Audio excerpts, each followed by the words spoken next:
Hello everyone, welcome back to the channel. So today I continue on with installing my TRD Door Stabilizers.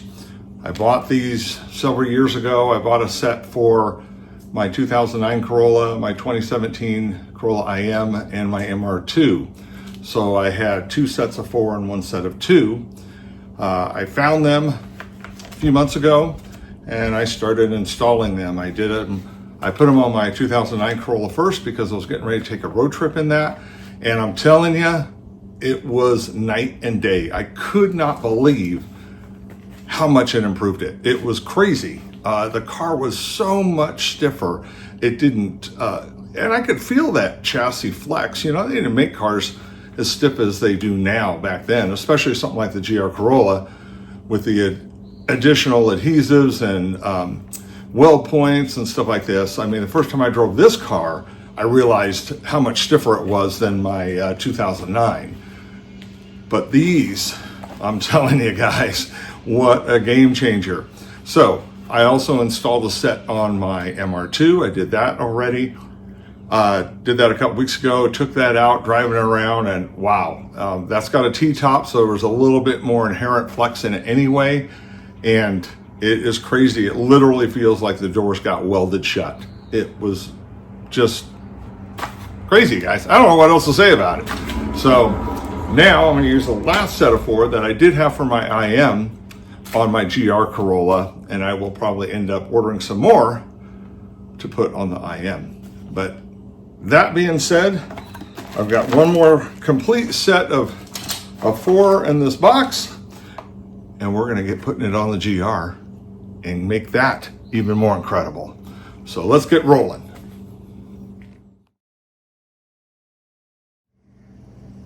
If you haven't seen the other videos that I installed it on, my other 2 cars, you end up removing these 2 screws, but you only have to do it one at a time.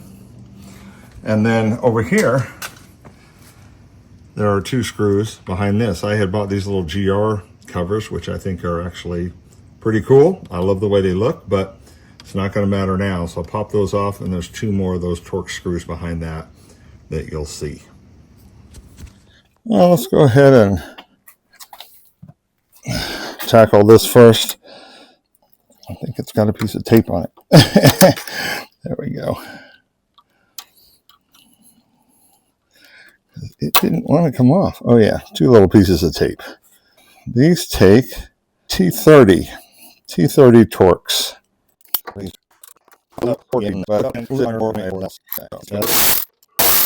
you're going to reuse the bolts, but we're not going to reuse this. I learned the best trick to do this when I was doing it the first time.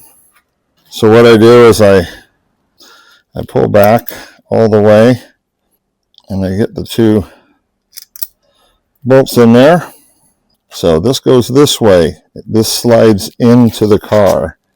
So now I'm just going to get these started while holding this hinge out. There we go. Got both of those started. So now I can just zip them in. I'll come back and torque these. So now that piece is on.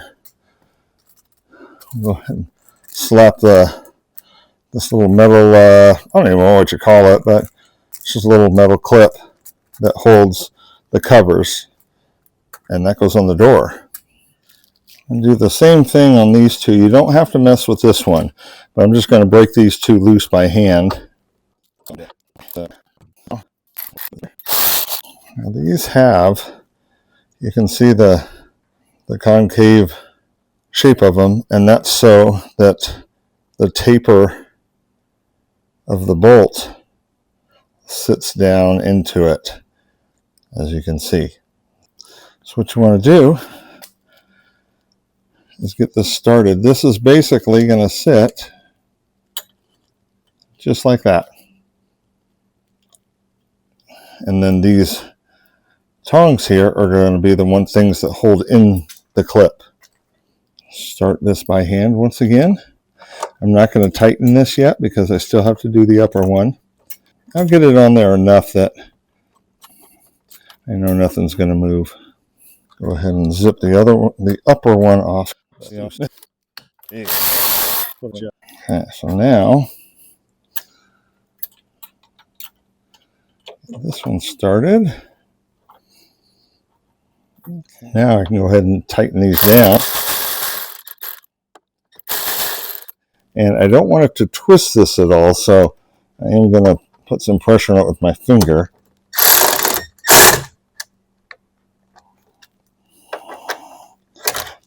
These were not nearly as tight as the hinge on the body. There we go.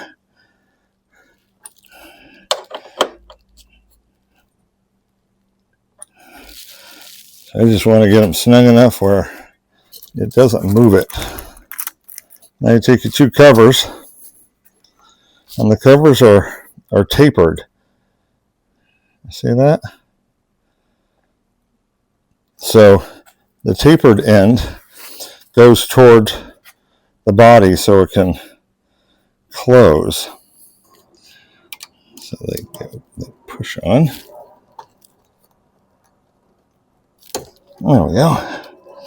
You just have to get them in the right position because it's got on the back side, it's got two little hooks, and they are slotted on the back side of those.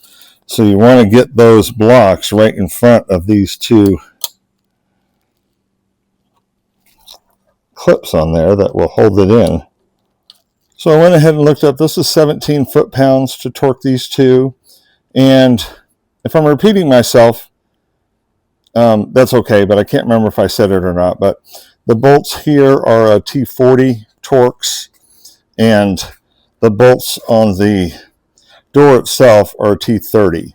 So I don't know if I mentioned that or not, but I wanted to say it again in case. I'd rather say it twice than not even once. So that is the first door done. Boy, it is amazing how you can just feel how tight it locks it when it pushes this back and just pulls it in. And you can also see, I'll show you here, go over at this angle more. So you can see how this part of the bracket is a little longer than this one. So as it pulls this back, it's like cinching it down right around that bracket. So very cool. But you can see how easy they are to install. I'm going to go ahead and repeat the process on the next four, and we'll finish this up. Here is the back right door. There's the hinge. There's the clips. So this is really what does it. This is the trick. This just helps guide it right here so that it kind of pinches and slides up and over the hinge. So here's the right rear door. I'm sorry, left rear door. So that is all on there. And then I did this one previously. I showed you guys how to do it on the one, so I figured you didn't need to see it on each one. Well, everyone, I hope that really helps you, and you kind of get a gist now of how these are installed. They work beautifully. They really stiffen up the whole chassis, and it's not like the GR Corolla needs a whole lot more, but every little bit that you can tighten it and prevent that flex, and there's always going to be some flex in the doors, even better. You know, allows the suspension to work better, and everything is improved. So I will leave the links to them if you want to get them. They make them in the official TRD ones, and they also have some that are less money without the TRD logo. They both do the same thing, just depends on what you prefer. So any questions, comments, anything like that, especially if this helped you out, I sure would love the support. And, you know, do all the other good stuff too that helps every YouTuber that you watch a video of. Make sure you hit that like button and share it and comment and subscribe if you haven't already. And until next time, guys, we'll see you down the road.